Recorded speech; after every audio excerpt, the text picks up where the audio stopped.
Assalamu alaikum. That is, may God's peace be upon you. Welcome back to the power of educating our own. We have been gone for a while, but we are back, back. I am Marsha Nivens Muhammad, and I am here with my co-host. Patricia Salahuddin, welcome.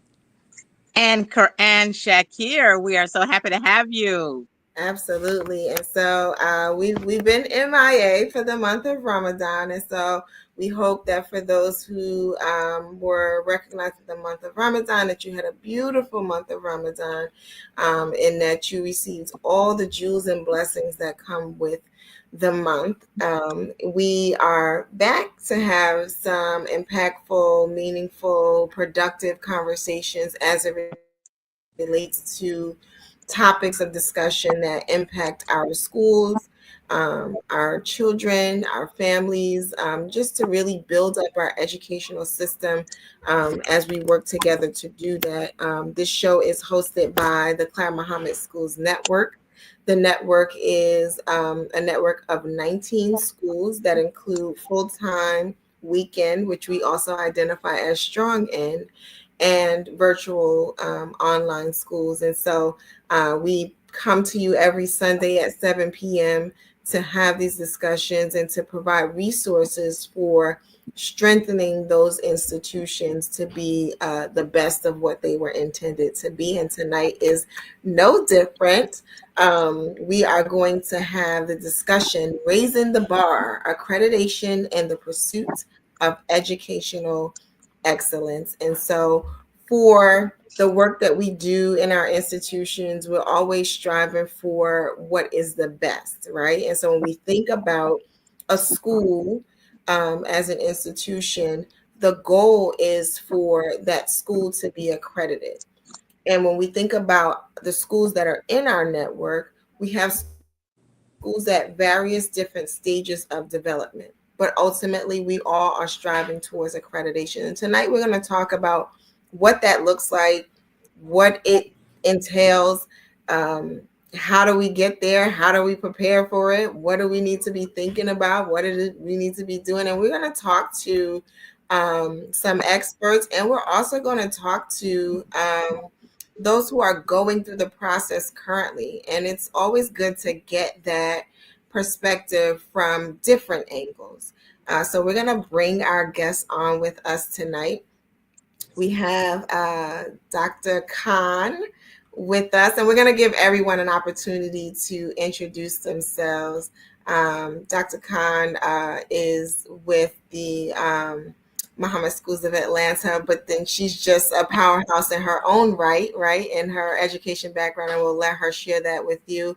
We have, I'm going to call them the Abdullah sisters, and they are from Nashville, Tennessee, and they are actually going through the accreditation process as we speak. So it's going to be so good to hear about their experience. And then we have Sister Larissa Henderson, who represents the accreditation process for them in Tennessee. And so we're going to get it from all of those angles. But before we jump into the conversation, for those who are watching us online, whether you are seeing us from YouTube or our Facebook channel, feel free to introduce yourself in the chat, give the salams, greet those of us who are on here.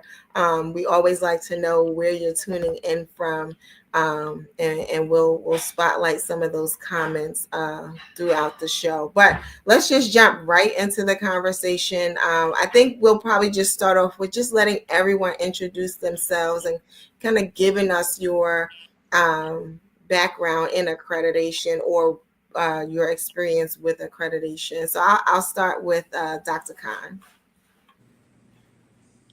Assalamu alaikum, everyone. Walaikum Walaikum assalam. assalam. Just wanted to do a quick mic check to make sure that I could be heard. But I'm Zahira Shakir Khan.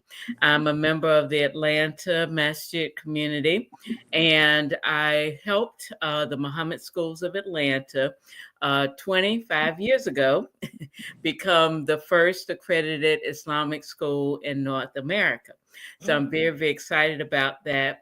at the time, we were, about 15 years into the reopening of our school. Imam Muhammad's leadership was in place at the time. And initially, he set out 25 goals for the American Muslim community at that time. And the first goal was to have all of our schools fully accredited. And so, with that, the Atlanta Muhammad Schools of Atlanta wanted to be the flagship. So we jumped out first and were able to accomplish that. And I'll talk a little bit more about that later on. Thank you for that, Dr. Khan. I'm gonna move on to the Abdullah sisters. Aaliyah, I see your mic is open, so I'm throwing it to you. Oh, maybe she doesn't hear me. Oh, no, we see your mic open. Okay, we don't hear you, so maybe. I thought I heard her. Oh, did you? I think so. You all may not be able to hear her. I think she was having some issues getting her mic working. Can you guys hear me? We can. Yes, Go ahead, ma'am. Yakina. Go for it. Awesome. Okay, well, assalamu alaikum, everyone. My name is Sister Yakina Abdullah out of Nashville, Tennessee, working with the Claire Muhammad School of Nashville. So what I am actually an alumni of Claire Muhammad School. My children currently attend Claire Muhammad School, and I serve as the project manager for the major projects of the school, including fundraising, and I'm on board for the accreditation process as well. So I serve as the project manager over that, just ensuring that we meet the deadlines, guidelines, have everything that we need, touch base and connect the information or get the documentation that we need and submit it through the proper channels. And I work with with a principal as well as Dr. Henderson, who has joined us on this call. Who has been a wonderful resource to us. So we are so happy that she can join us today as well. And that's just a little bit about me. Wonderful. Aaliyah, we're going to try you again. I sound like him. Can you all hear me now? Yes, we got you. Okay, I had to get my son in here to help me a little bit. I sound like him. I am the new principal at the Claire Muhammad School. And as Sister Yakina was saying, we are now in the process of trying to become accredited. We just finished and completed our candidacy part. And we have, I guess, a couple of more steps. I was talking to Dr. Henderson today, but we have a couple of more steps and inshallah finishing. So I'm going to give my perspective and from what we've been going through, but it's nothing like having someone here who knows the ins and outs. So thank you for that. And so, and Sister Larissa, go ahead and introduce yourself. Tell us who you are and about the work that you do. Okay. Good evening, ladies. My name is Larissa Henderson, and my full-time job, I guess you want to say, is Director of Pupil Services for the Oak Ridge Schools. But I have been working with Cognia for many, many years, when they first started out as Advanced Ed. Recently did the candidacy review for the Claire Muhammad School in Nashville, and they have passed. They got their candidacy and everything in, and I've done several other schools as well. As we get into this, I will tell you the process is going to be changing a little bit. I'm not real sure exactly how or when, but I do know that is on the table. So I'm thinking it's going to be improved and better. Wonderful. Thank you for that. And so accreditation, it feels like a big, heavy lift, scary maybe for some. And so we want to unpack it, right? We want to unpack it and talk about what that means, right? Why do it in the first place? Dr. Khan talked about, doing that over 25 years ago for the Muhammad Schools of Atlanta, and like what even drove that decision. So let's talk about it. So, Marsha, before we do, I just want to make sure that our guests and our audience understand our drive, our personal drive for doing this. And it goes back to a part of what Dr. Khan said about Imam W.D. Muhammad, may Allah be pleased with him, gave us that command, that mandate, that charge, that challenge for all of us to be accredited. So now we're into maybe 3 decades or more since he said that. And how many schools do we have accredited? So as a network, as we looked at where we're going, we thought it was important to make it relevant and something easy for our schools to see that they can do it. So it may sound daunting and it may sound like a big challenge, but we believe it can be done. So that's why we brought in the boots on the ground folks who are in the midst of it right now, so they can tell you what it's like and their journey and what they've done, as well as we've brought in what we call our experts. And these experts like Dr. Khan, Dr. Henderson, and next week, we will have someone for CISNA who's a part of an accrediting agency. So we're looking at having these individuals here to help you, our schools, our educators, understand you can do it. Okay, Marsha, go ahead. Wow, listen, that's it. But then when you said boots on the ground, you threw me off, and I was ready to like pop my fan.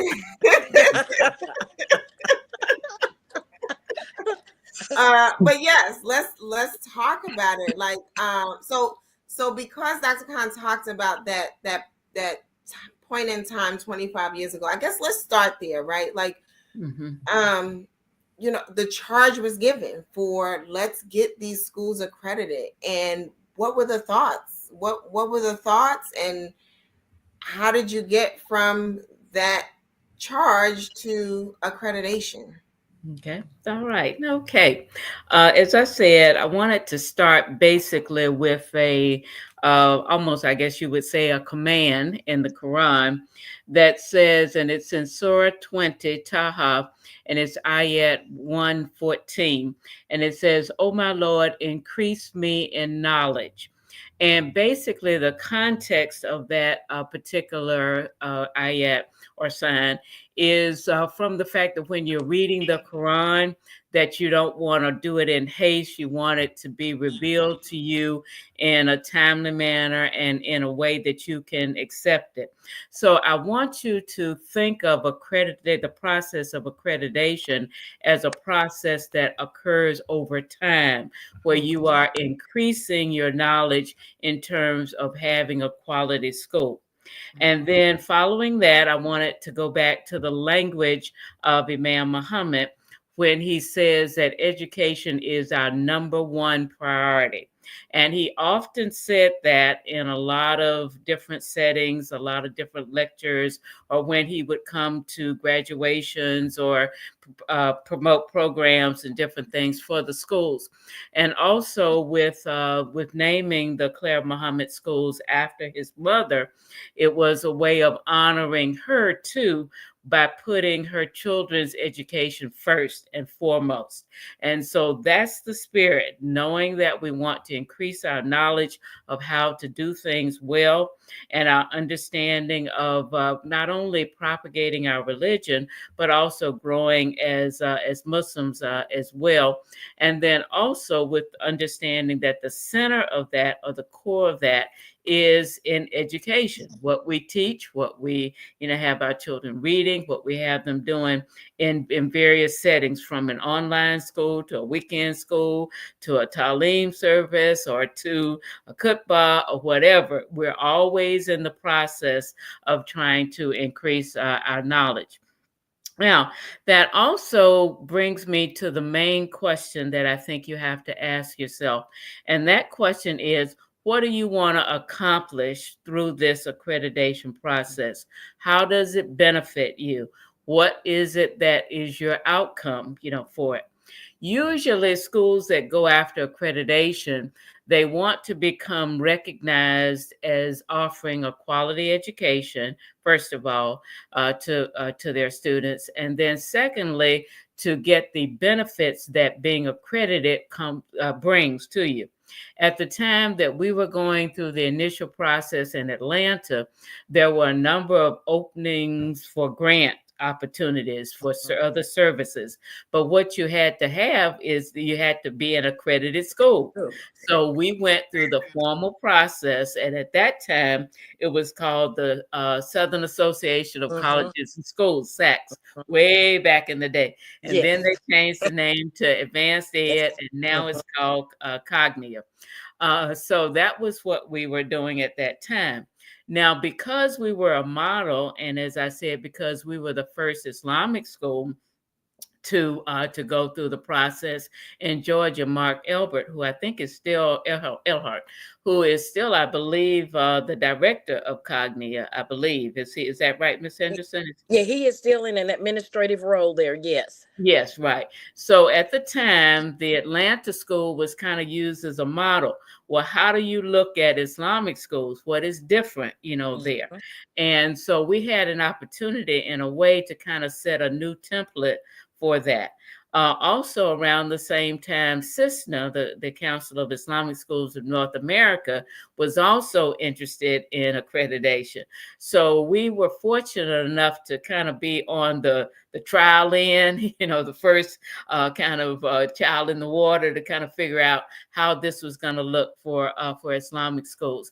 And I'm very, very proud, all praises to Allah, to say that I think that template that was developed for us also helped the Catholic schools, the private Christian schools, and other schools as well in terms of going through the accreditation process. So the first thing is decide what is the benefit for you for this, with that. And if it's a great benefit, then I would say you really, that'll give you a lot of extra steam. The other thing that I would probably say as well is to understand the language that will be used. First of all, if you are just trying to have a local school, district, or be a part of a local school district or program, then you want to take a look at what's called certification. Certification is when an individual is deemed as possessing the necessary skills and standards, for you. So looking at whether or not your teachers are certified, whether or not your, if you have a lunch program, whether or not that meets your local standards or whatnot. So look at your certification first. And then after that, the broader umbrella is accreditation, where accreditation looks at the process, the overall process of your meeting quality standards in operations, procedures, and other, types of things with that. And so you have to kind of start at the basic line. If you don't have a building, or if you don't have people working for you, then you're really not up for accreditation yet. You got to start with that lower level of just making sure that you meet the certification requirements for your building, for your teachers, for your staff members, and other things. And then moving up into the larger umbrella of accreditation. And then once again, going back to your mission and your vision. How does this benefit us? And what are we going to be able to accomplish with this? Now, having worked with the Muhammad schools, as well as doing peer reviews for other private schools, religious schools, and also public schools as well, Cognia has changed, and CISNA, the emphasis has changed over the years. We used to do a lot of what was called bean counting. Do you have this many books in your library? Do you have how many teachers are certified? How many? What's your budget number, and that kind of thing. But now they're taking a look more at continuous improvement. What have you done to make your school a better school than it was 5 years ago when we came? And generally speaking, your accreditation cycle is about every 5 years. And that's enough time for you to have an annual school improvement plan, a 5 to 10 year strategic plan developed, and other things, so that how close are you getting to fulfilling your mission and your vision over a period of time, and what kinds of things have you done to accomplish, that, rather than how much of this do you have, how much of that do you have, and whatnot. So I'm very, very pleased with the process. And then also the ultimate test is what are you able to provide for your students that represents a quality educational experience, whether you're K through 3 or K through 12 or whatever you are. How do we know at the end of the process that you have, or the timeline that you have your students, what are you able to say you have been able to produce? All right. So that's my spiel on it. And if there's any way I can help anybody, please let me know. Yeah, no, that was thorough, right? And so as you were talking, one of the things that I was thinking about was, you know, and it came up for me before I say it, but it came up for me because in our community meeting today at the masjid, we were talking about the prospects of full-time school, right? So we currently have a weekend format. We had a full-time school, and post-COVID, we weren't able to revive it, right? So coming back into the work of full-time institution, the ultimate goal is accreditation. But it sounds like, right, for a new institution, that's not necessarily something you jump into. But how long, I guess, would you say that a new school should, how much time should they use to consider going to accreditation? Is that something you do in year one or do you wait to year 5? What is that like? Miss Henderson, Dr. Henderson, Yeah. they used to give a number for that, to say that you had to sort of be in existence.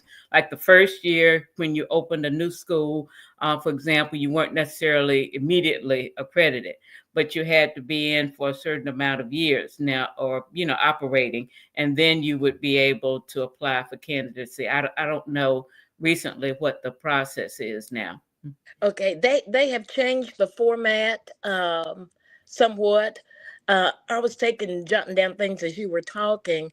Um, Now with the candidacy, there is a candidacy workbook that the schools have to complete to see if they meet the criteria as a candidacy review, and that's basically some of the same things that's going to happen during the accreditation. When you talked about the accreditation of counting the books and the library and all that, I've had to do that part. We don't do that part anymore. Right. So that piece has changed, but there are some things there's called assurances now that they ask Mhm. for proof of. One is like safety and so forth. So if you have safety drills, and I know now with schools, especially with public schools, and I think the Muhammad schools will be the same. You have someone from the fire department come out and Right. check your entrances and all that. They want to make sure Mhm. the buildings are Right. safe and so Mhm. forth, and go from there. One of the things we do look at, the candidacy is a required piece.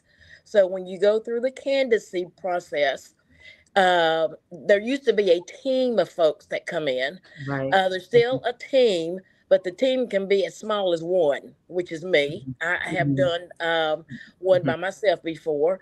And that one has to be somebody coming into the physical building, looking and seeing what's going on and going from there.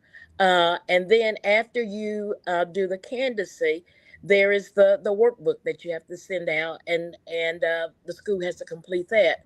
The good thing of what they've done over the years to change this is that whoever is assigned to your school for your candidacy review, that person stays with you through the accreditation piece.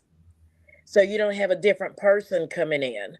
Mhm. I will tell you with the Claire Muhammad School that I recently did, we became like brothers and sisters. They had my cell phone number. They could call me at any time. If something came Mhm. up, I could shoot them an email. So it's not like it's a out to get you kind of thing. It's to kind of Right. help you along. And so you become a part of the team. It's more of a team Mhm. effort to go Mhm. from there. The other thing too, they used to have a timeline, and with candidacy, once you start, they would like for you to do it within that year, but they don't give you a certain time within that year. Like if you do the accreditation, you have to come up with a definite time and so Right. forth. The Right. good thing about the Claire Muhammad School that I did, I will be with them until they tell me they don't need me. They don't want me anymore. So I have latched on to them. And that's the way it's set up now. So it becomes a partnership. And we go, there's things back and forth. One of the things that I will do as you start to work through the candidacy and also the accreditation, I will tell schools, send me something to look at before you put it in that booklet and let me review it. If I see anything that needs to be added, or if you have any questions, and I can say I don't quite understand this. Can you add a little bit to that? And we kind of go that way. It has become a more of a partnership. Once you go through the candidacy review, is good for 6 years. And it goes into the accreditation stage, which is the next stage. And you can go through the accreditation after the candidacy when you feel like you're ready for that, because it gets in a little bit more Right. intense. But you still have the same person on Right. board. And basically, if you got through the candidacy, you're going to get through the accreditation. It's just adding more layers to it as well. The accreditation does not have to be somebody coming on site. It can be done via Zoom now. Right. So, and kind of go from there. But now, what they have come out with too, once you get your candidacy and you get your accreditation, there's they call it a mid-year evaluation, and that you're sent a document, and you just say from the last time you came in, this is what we're doing now. So it's like a progress report kind of Right. thing. And Right. again, that same person that did your evaluation, your candidacy, and your accreditation is still your contact person, unless they decide that they're not going to be with Cognate anymore. Which, when I first got into the accreditation, when you talked about SACs, I'm going, oh Lord, this is you going way back, because that's when you first started. I remember that's when you had come out, and I'm telling you, when she talked about counting the books, we had to actually go into a library and count books. We had to count the number of parking spaces. We had to look at the playground stuff. And so it was a real intensive kind of thing. And it lasted for like a couple of days. It wasn't just a 1 day thing. So Yeah. they've kind of shortened it a little bit. But I think the best piece is it becomes a partnership. Right. The schools I have worked with, if I become your lead evaluator, I can't swim, so we not going down with the boat. We're going to get this boat from point A to point B, and go from there. If I don't know the answer, I'm going to find somebody who does know the answer, and kind of work with you and go from there. It does, like you said, open doors for a lot of schools, because people come in looking for that extra layer, which is the accreditation uh, piece, because then they know you've got a lot of good things going on in your building. Not saying schools don't, but Cogniz put that seal or stamp of approval on it, and it does carry a lot of weight. Right. Uh, And yeah. especially now with a lot of states moving towards school choice and Yes. allowing vouchers and other things, you cannot accept a voucher unless you are accredited. So if your state, for example, right now, Georgia has this Georgia Promise Scholarship opportunity. In order to have the state pay those students to come to our school, we must be accredited. Uh-huh. One other thing that I wanted to mention that you brought up was that the 5 assurances that you have to sign. One of them relates to an audit. You must have had a Mhm. financial audit within, I think it's the last 2 years, I Yes. believe Yeah. the last 2 years. And so if you are going up for accreditation, or if your accreditation is coming up soon, or either, now you have to say that you have to have a CPA actually do a professional audit that will be presented, and then you sign off that that audit has been done. Also, you have to do some type of assurance as well in terms of the curriculum that you are Mm-hmm. using, whether or not it's the state adopted curriculum or if it's the National Common Core, and I don't know if that's even around anymore.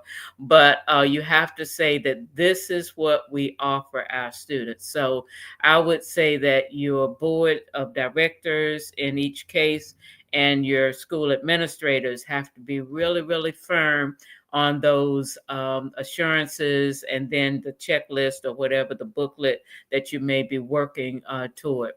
The one thing that I don't particularly like now is that I miss those visits when I would go to Mm-hmm. out Mm-hmm. and actually see a school, because you can look really, really good on paper. Yes, But ma'am. you have to really, I think, walk in a building, talk Uh-huh. to people directly, and meet people, and then you get a sense of what is really going on. Because I can pick out the best surveys and include those in my data. I can, show you my latest fabulous audit, and I can really, tell a really, really good Mm-hmm. story. And I think that that's also the beauty of our Islamic schools having the opportunity to have Cisna come in as well Mm-hmm. to take a look, because they will only do an on-site review. Okay. Mhm. Yes. And I have a and question. I have a Mhm. question about that process. In the past, you also would meet with parents and Mhm. students and staff. Is that still a part of this new process? that's left up between the lead, what they call them regional evaluators. So Mhm. we got a new title, but that's left up between them and the school. Now, with Mhm. the, I will tell you what I have done when I've done the accreditation, because I know in the world we live in now, you can Zoom everything. So I would set that up and we would do it via Zoom. Because sometimes it's hard for parents to get off from work to come in or whatever. Mhm. We would Mhm. do it that way. So you can do, when you go through the accreditation, you can do a Zoom for the candidacy piece of it. That might be something that the lead person will work out with the school to have parents there when they have, it's called the leadership overview. Mhm. um, and that's what's done in person, and you can have a panel of people there Mhm. to talk to with you, or what I've also done to accommodate parent schedules and so for and even principal schedules, because their schedules are crazy too. If you're doing a system, is I've got to meet with the main person. So, for example, if it's a system, I'm going to meet with the superintendent and that group and so forth.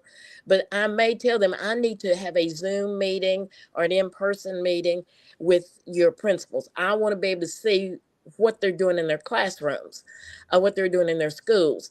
Some principals are very creative. They will join you on a Zoom, and then they will take you on a virtual tour of their building, because a lot of them have those presentations now when parents want to see what's going on in their school and go from there.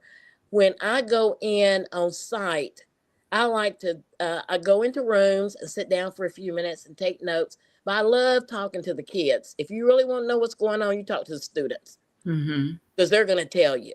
Mhm. It amazes me when I went to early learning, because I am certified to do every level of cognia. Accreditation and candidacy and so forth.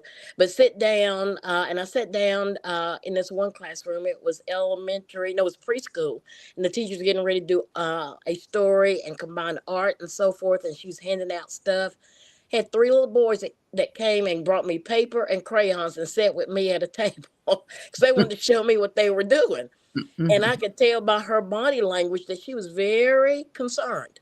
And I'm Mhm. thinking, these are three that she thinks is going to get her in trouble because they're back there talking to me.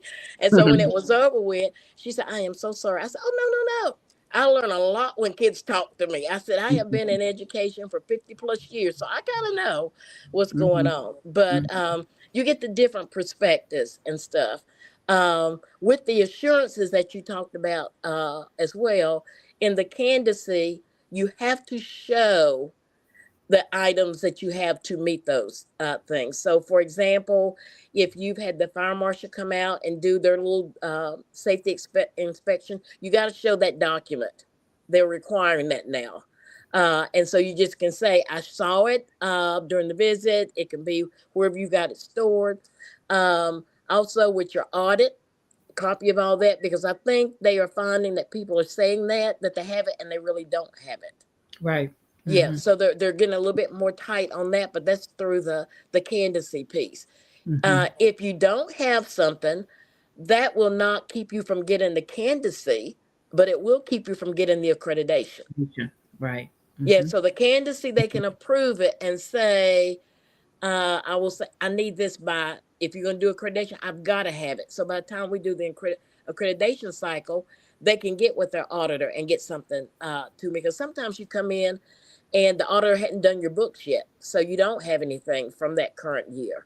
But if you have something from the previous year, that might work. So I think they call us RAEs now. I think if you get an RAE that is going to be a team player, they're going to stick by you because their goal is to make sure that you meet the requirements for candidacy, that you're ready to go to accreditation, Mm-hmm. and also that you meet the requirements for accreditation. But in the final analysis, and your point is really well taken, that you have to have someone that is favorable towards working with you and Mm-hmm. ensuring success. Yes, Because ma'am. some of them will say, just send me everything. I think there was a book that we had to upload stuff to. Yes. And then some of them will say, no, I just want to see everything and I want to review it that way. And then, but some of them will want to work with you. So forming a relationship as soon as you find out, and it Mm-hmm. seems like Nashville is pretty lucky, Dr. Anderson, to have you. As soon as you find out who your lead evaluator is, forming a relationship, Mm-hmm. with them. Right? I would Right. go out, like we went over to Mark's office. We had him come and tour the school. We had the other members of the community. We reached out to them, and we did a lot of things to have Mm-hmm. relationships with people, so Mm-hmm. that when they came to our school on site, it was kind of like they already knew us.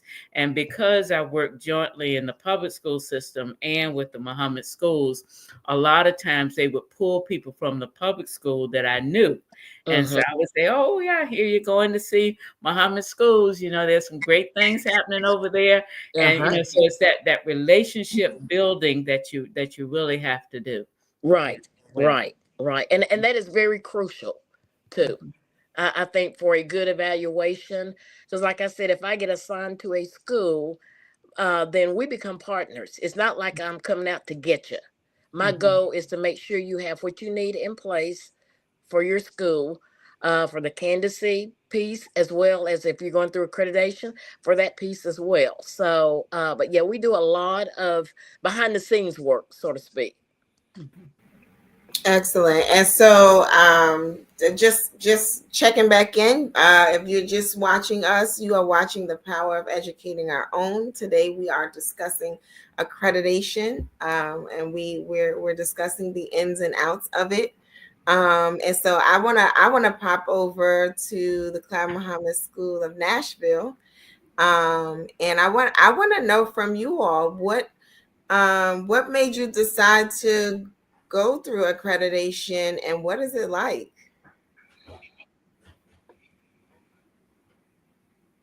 So, one of the main reasons that we wanted to go for accreditation was to increase the opportunities for the children at Claire Muhammad School. Not only that, increase the opportunity of raising funds to be able to provide a really good quality education and potentially add more programs to the Claire Muhammad School, such as STEM and things of that nature to kind of get our children geared up and ready to go out into the future. One of the other things that we wanted to do was create an opportunity because we are a school that does require tuition to be paid. So by opening ourselves up and getting accredited and gaining more funding for the school, it would potentially open up the amount of students we would be able to take in as well. We could potentially offer more scholarships to children who may not be able to afford tuition, or discounted scholarships or sponsorships, just to be able to, like, I guess, broaden our net of children that we're able to reach and help. Um, we know that public school can be very overwhelming. I didn't go to public school until I was about ninth grade. I was in Claire Muhammad from pre-K to eighth grade. Major blessing. And public school was a big it gave me anxiety. It was a lot going on, a lot of moving parts. And so that was different for me because I was coming from a background where the student to teacher ratio was significantly smaller, or where the teachers were more involved in your educational process and making sure that you have everything that you needed. But I was fortunate enough to have come from a school that focused on independent learning, critical thinking, problem solving, and focused in on those things so that when I was introduced to that environment, that was significantly larger from the one that I came from, it wasn't hard for me to keep a strong grasp on my education and my grades, and maintaining the things and the study behaviors that I had learned from my previous school.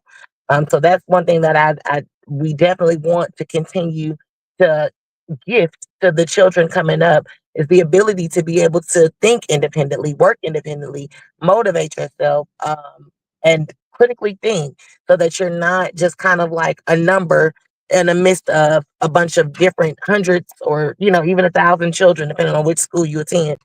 So yeah, that was one of the main things that we wanted to do. Just continue to offer opportunities to the children, and let them know that there are, more than one option to education, and you don't have to just be thrown in a school and try and figure it out. You can be somewhere, and we can offer scholarships or sponsorships to those who may need this type of education. I Wonderful. love it. What Go did ahead. that process look like for you as a school? Like, when did you make this decision? How long did it take before you actually got engaged in the process itself? Okay. So for that, I'll let Principal Abdullah answer that, because I actually came in the middle of the process to just kind of see things along and stay on top of the things that we needed to get done in order to get this process moving a little bit faster, and smoother. So Principal Abdullah was actually the one that initiated everything, put a lot of work in initially to get everything started. I'll let her uh, address that, speak to that question. So for me, can you all hear me? Okay.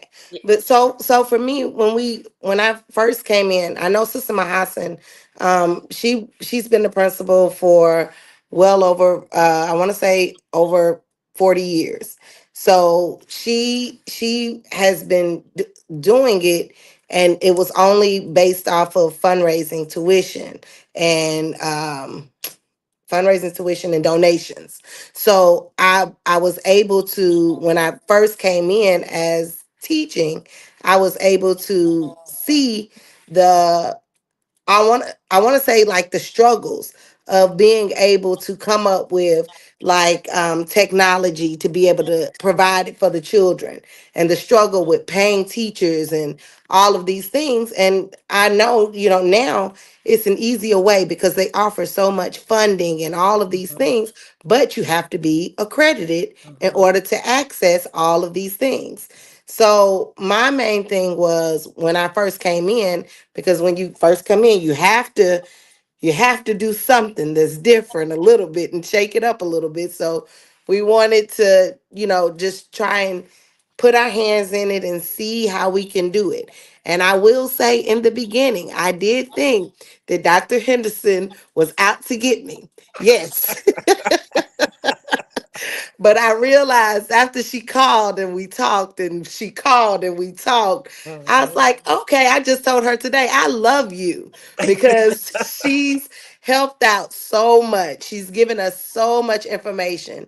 And it's been a process, and it may be taking longer than normal, but inshallah, we're one step down, and we have a couple of more steps to go. But inshallah, with persistency and a little dedication and hard work, we're going to get it done, and we'll be able to provide, all of the things without a struggle. And it'll be something that's easy. And, that way the teachers and the principal can actually focus on other things other than, just having to make sure, okay, the financial part of it, or, something like that. You can work on other things to actually be able to grow the school and make the school better and everything like that. So that's one of the reasons why we start. Can I give you a couple of suggestions? One is that you get your community to see this as an initiative. Yes, ma'am. We, in Atlanta, the whole community got behind making sure that we, were ready for our visit, and that we were, on point with everything that we needed to do. We even had brothers that slept in the masjid to make sure that there was no speck of dust when that review team came in that morning, with that. And then so it was an entire community effort.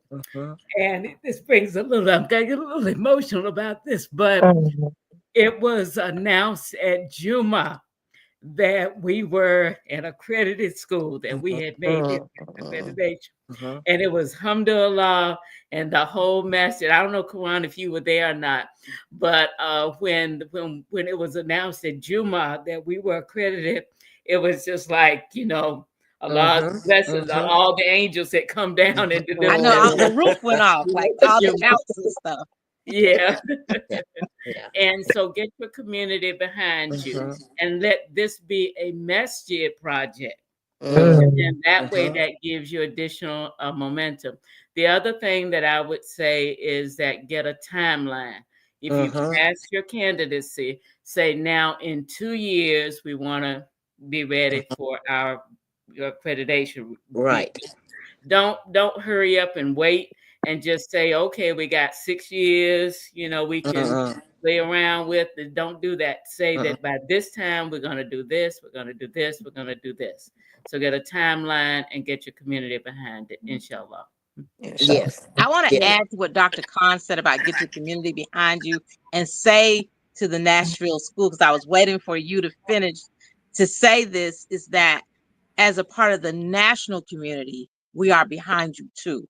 And we're very proud of you and very excited. That's why we thought it was important to do this. So we're behind you too. You need that local support, but please also we're here supporting you and cheering you on also nationally. Yes, absolutely. And the thing I thought about is that, like, it gives us just more examples, right, to have in our midst for the fact that this thing can be done, right?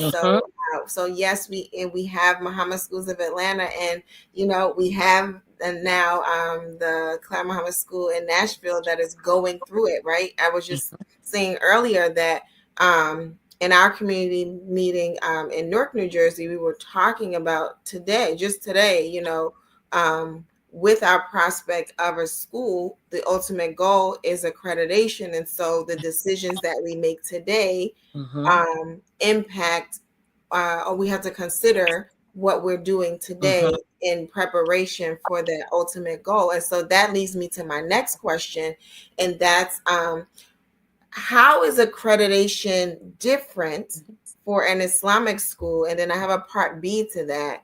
And that part B is, if either Dr. Khan, Dr. Henderson, if you can tell us, like, does the school, does the institution that the school is operates under, can it be associated with the masjid, or does it need to be a separate entity? And this is a conversation that I hear in the community that I'm in, right? And so I figured it would be helpful to have this conversation and this platform so that we get a clear understanding. So the first one is, oh, how did I miss the first one? I got so focused on the second one. How is it? How is it How's different? Yes. The first one is, how is it different for an Islamic school? How's accreditation different for an Islamic school? And the second is, does the institution have to be housed under a different umbrella than the masjid? Okay, the And mute accreditation Dr. Khan. piece. Hold on. Dr. Khan is speaking, but she's on mute. Yes. Okay. I'm sorry. That's No, okay. I was just going to say Oh. that basically, in my opinion, the major difference is just that in an Islamic school, we just add the part about the Islamic teachings and then the Quran and other things. We just add that to the curriculum piece, and then we also add that in terms of your school practices and other activities. So it's just basic. Everything else is pretty much the same. Like we have operational standards, we have the same, curriculum, same leadership standards and domains and everything. It's just that Islamic piece is added into it. And then also the outcome of, in addition to just basically having a proficient academic student in academics, you also want to have proficiency in learning your religion. That's another outcome that we Yes. have. Yeah. Yes, and I think she's right. When you look at the information for going through candidacy and also going through accreditation, it's the same. It doesn't matter who you are because they can't separate it. I mean, we're going through and looking at what's going on in your building, but you're going to be different based on because of your religion. I'm working with the Catholic Diocese in Nashville right now because they're getting ready to go through it in maybe another year and a half or so. So they got the same booklet that Cognia sends out. It doesn't discriminate. We know that based on the type of school and what you do, it's going to be different. But that's where I think that partnership with whoever is your lead person coming in from Cognia, you need to develop that relationship so they kind of get acclimated to what's going on and so forth and go from there. And then the second And part of the question is another thing, Marcia, you yes. can simultaneously go through Cognia and Cisna. Cisna even has a way now that if they accredit you, because they use the same standards that Cognia has, if they accredit you, then you're grandfathered into Cognia as well. But you can do it simultaneously. And for the past up until 21, that's the way we did it. And now this coming year, because Muhammad Schools is up again in 2026, they may decide to just go the CISNA route first, the Council of Islamic Schools, and then let them make a recommendation to Cognia that, yes, they got all your standards as well. Yeah, and we're going to talk a lot about that next week when we have the executive director from CISNA on the show. Okay. So that'll be a great discussion that we'll have then. And so for the part B of the question, so in terms of a school being connects, because some of our schools, so if we think about the schools that are in our network, right? Some schools have a separate entity, meaning that the school has its own registration with the state, own 501c3 status, all those things, right? And then there are some institutions that are connected to the masjid, the religious institution. Is there a hard and fast rule that says it needs to be separate or not? We did. We separated ours at the time that we first went into it because we were told we had to. And that's basically, once again, related to the finances and to the governance. There are certain governance standards that you have to meet. And then when who are you accountable to? And so it's easier if you are separated. Now, if you are a weekend school or an online school, then you may not have to do that because weekend schools usually are at the masjid, and so you don't really have to do all of that. But if you are going to be a standalone school, then you pretty much have to separate. And I would, And I I would want to actually add, advise it. I would actually advise it because you control your funding better. And then also, if you are going after state grants and different things, they can't, for example, they can allow a child to have a voucher to come to a religious school, but they can't give a child a voucher to go to a specific church or a house masjid. of worship. Yeah, Right. yeah. Yeah. And I'm Yeah, a and grant I wanted writer, to so I add to know what that Dr. Khan separation. said. Go ahead. No, Go ahead, Marsha. no, I was just saying. So my profession is grant writing, and I know that when certain funds come in, right, you can't. There are certain Co-mingling. restrictions, right? Mhm. Hmm. Restrictions that are connected to the religious institution. So part of the reason me asking is just to put that clarity out there for our schools and how they're currently structured and if it's in a favorable way for the goal that they're trying to accomplish. Mhm. And so what I wanted to say something about that because the way that we are structured, our school, we clearly say is under the auspices of the Atlanta Masjid. We have our own 501c3 as a school.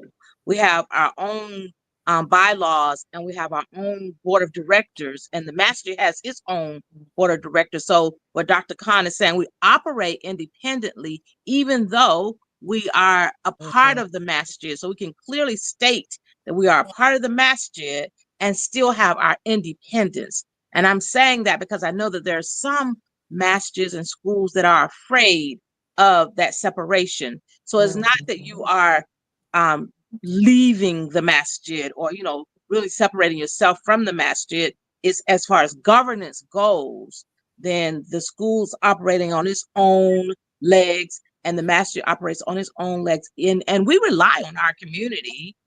However, it's a part of our planning as a school.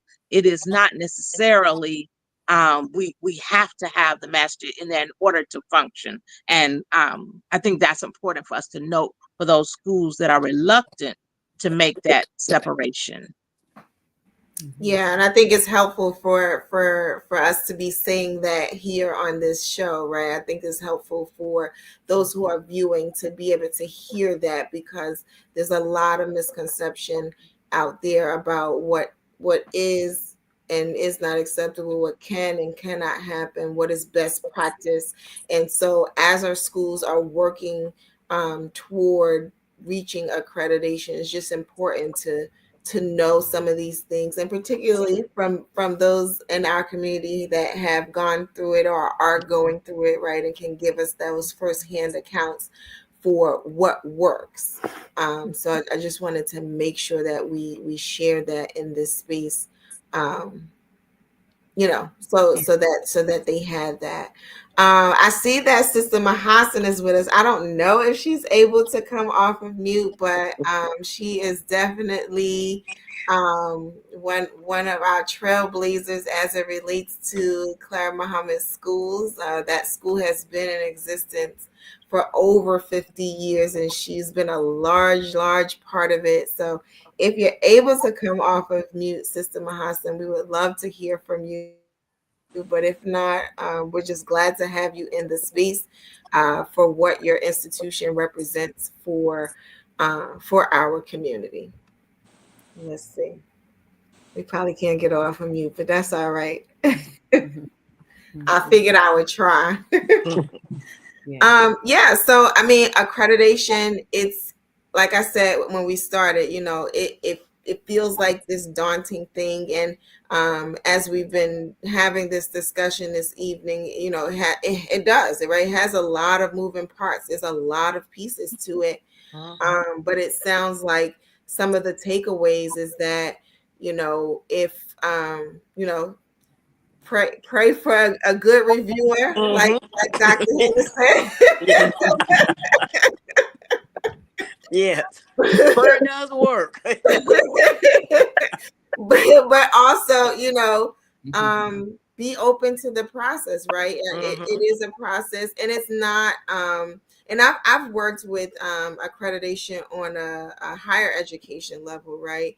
And then just in general with some of the work I do now that's not necessarily connected connected to a school. A lot of times we do look at that process as a, oh man, they coming in and they're gonna get us. Or at my job, they always like, oh, they coming to ding us. That's the terminology they use in my job, right? But when you think about these accreditation processes, right, it really is. It feels almost like a self-evaluation, right? Like let's look at our institution and see what we have, see what we don't have, see what we have to do to get the thing that we don't have, and then we're working toward this model of excellence. And I think that that's a great thing. It's about changing perspective as it relates to it. But yeah, this has been a good conversation. I think it'll help to kind of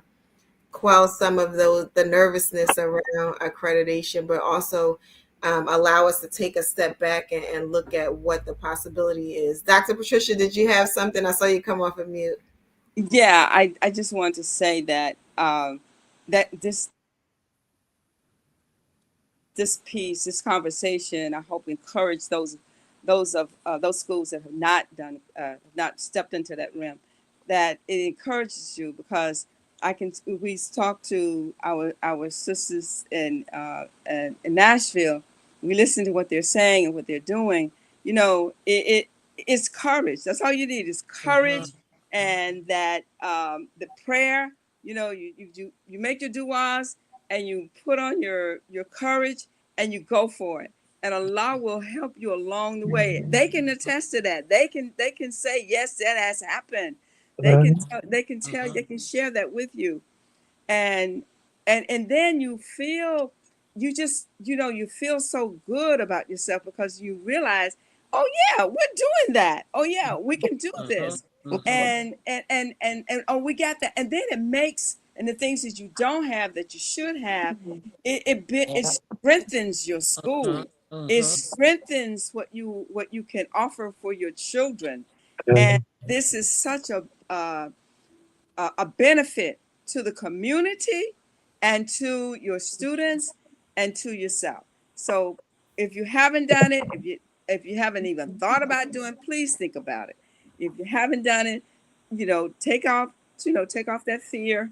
Don't, fear only Allah. Fear only Allah. Take off that fear and let's get going, because we want to make our schools a place that a place of strength, a place that we can be very happy that we are doing the best that we can do for our children.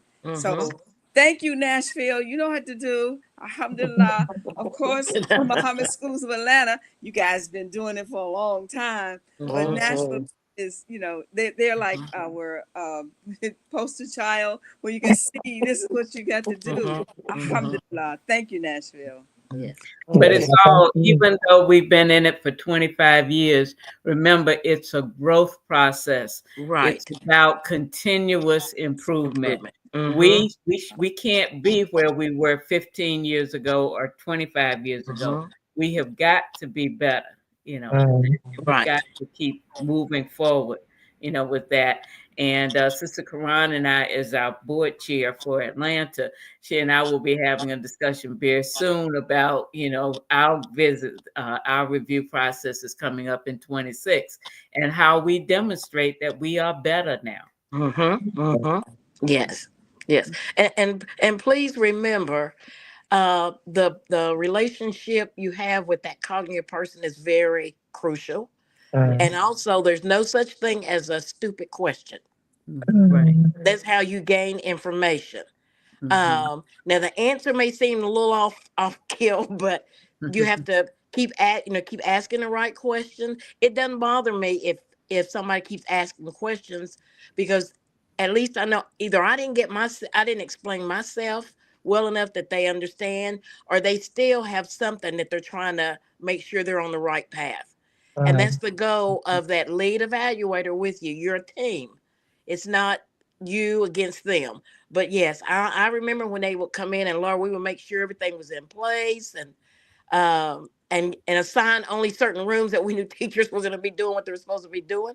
No, they're going to come in and walk through that building and see what you're doing and go from there. Kids are going to be kids. A true administrator, educator knows there's no such thing as a perfect day in a school. Something's always going to happen. And it shouldn't count off against you because it did.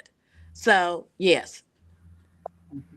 Thank you so much for sharing that. So we have a bunch of jewels that we're taking from this conversation tonight, and I just appreciate you all for being with us, for us being able to see accreditation from different points, right? For the school that's going through it, for the institution that's been through it, and kind of is on that cycle of continuous improvement for each accreditation cycle that you enter.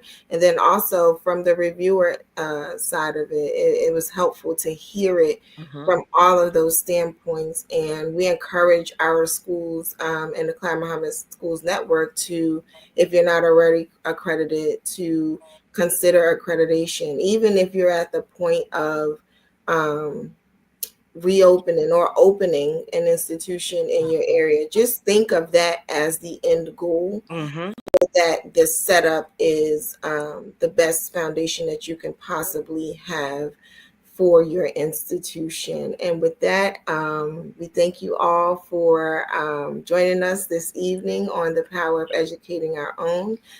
Tonight's discussion was about accreditation and getting to that point of excellence as it relates to our institutions. And I wanted to give you the exact title. There we go. Raising the Bar, Accreditation in the Pursuit of Educational Excellence. And that's the goal. That's really the goal for what it is that we do.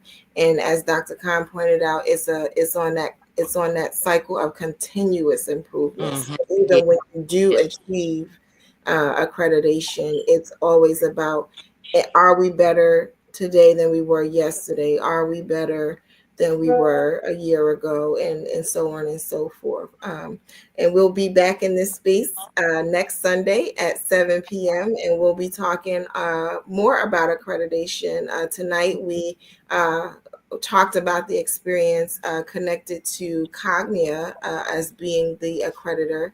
And next week we'll have CISNA on. Okay. And I'm gonna mess this up, but help me out. The Council for Islamic Schools in North America. Did I get that right? Okay. I got it right. So yeah, we're gonna have that conversation, and it was good tonight to find out that there's a connection between the standards of the two. That was helpful as well. So we'll be back in this space next week, 7 p.m. You're watching The Power of Educating Our Own. Assalamu alaikum. Until next time. Like, Salam.